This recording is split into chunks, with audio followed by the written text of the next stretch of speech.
Okay, document E on page 109 of your Mini-Q packet is a map reproduced from a book called Salem Possessed, The Social Origins of Witchcraft. It was written by Paul Boyer and Stephen Nussbaum in 1974. This map is reproduced, and according to Paul Boyer in his book The Enduring Vision, which he wrote in 1992, between 1661 and 1681, the people in the eastern half of Salem Village gained in wealth and power and influence. So the people in the eastern portion, if you look at the compass rose here, okay, the eastern portion of Salem, you've got Salem town here, and over in the west you've got Salem Village.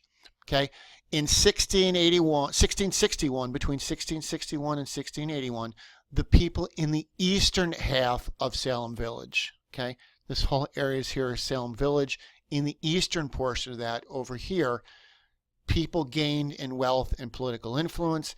The people in the western half of Salem Village, okay, farmed poorer land and lost political power.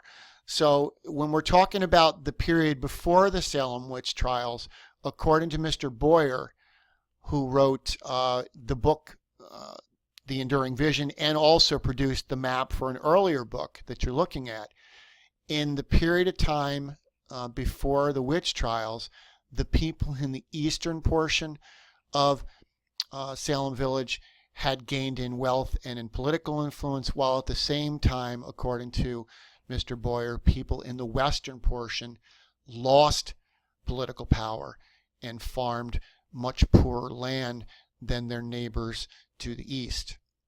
Now, as we pick apart the map of Salem Village from 1692, let's take a look at the key.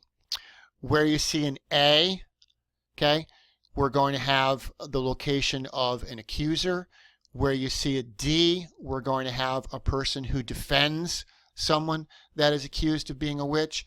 And where you see a W with a circle around it, you're going to have the location of an accused witch. Now, a couple of key things to point out on this particular map. A key idea, and again, you can make sure that you pause this if you need to take notes or jot things down. A key idea to be drawn from this map is that there was an economic divide that reflected a geographical split between the west and the east side of Salem Village. And the geographical split can be noted here where this line goes down the map. This area to the right of that line or to the east of that line, you're going to see a large number of accused witches, and you're not going to see many accused witches to the west of that line. Okay, most accusers lived in the western part of Salem Village. You'll see the accusers are identified by A's, and the witches and their defenders lived in the eastern portion of Salem Village. So that's an important point. Most of your accusers are going to be found in the western portion of Salem Village, and most of the defenders and the accused, okay, the accused are going to be located to the east of this line, splitting the town into two portions. Okay, the map is primarily the work of 19th century historian Charles Upham, who we looked at a moment ago in document D. As mentioned in document D, Upham resided in Salem and carefully studied the witchcraft trials. But bear in mind, he studied the witchcraft trials almost 200 years after they happened. Upham, the author of the book in document D, did not live in Salem during 1692. He lived in Salem almost 200 years after the trials. But nonetheless, he resided in Salem and he carefully studied the town and the witchcraft trials.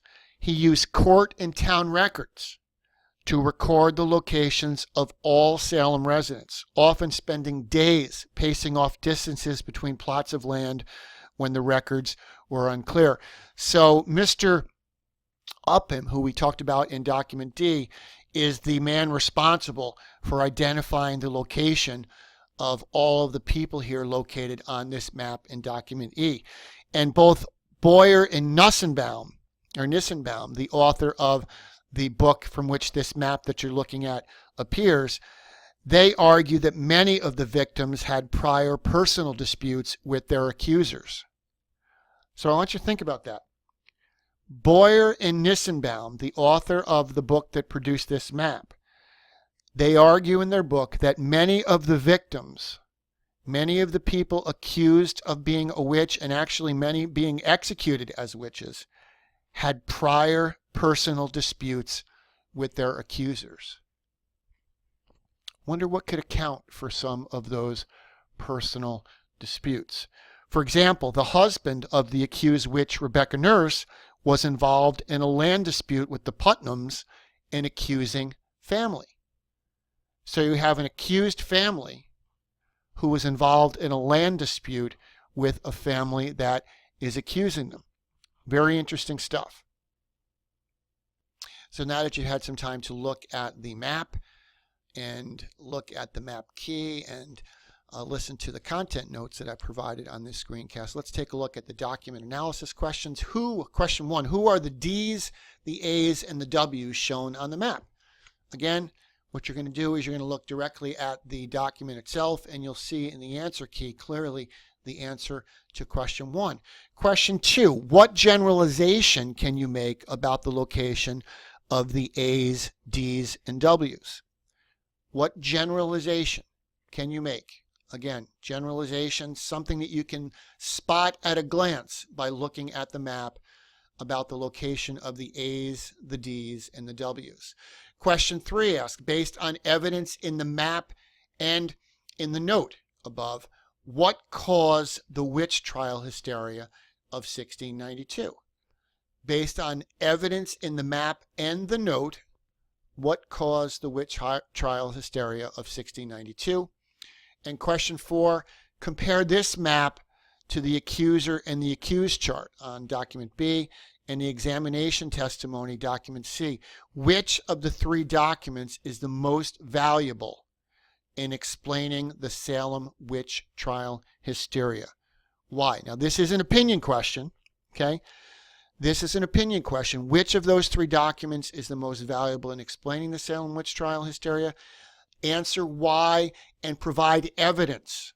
There is more than one correct answer. You can answer any of the 3 documents as long as you provide a compelling piece of evidence to support your answer.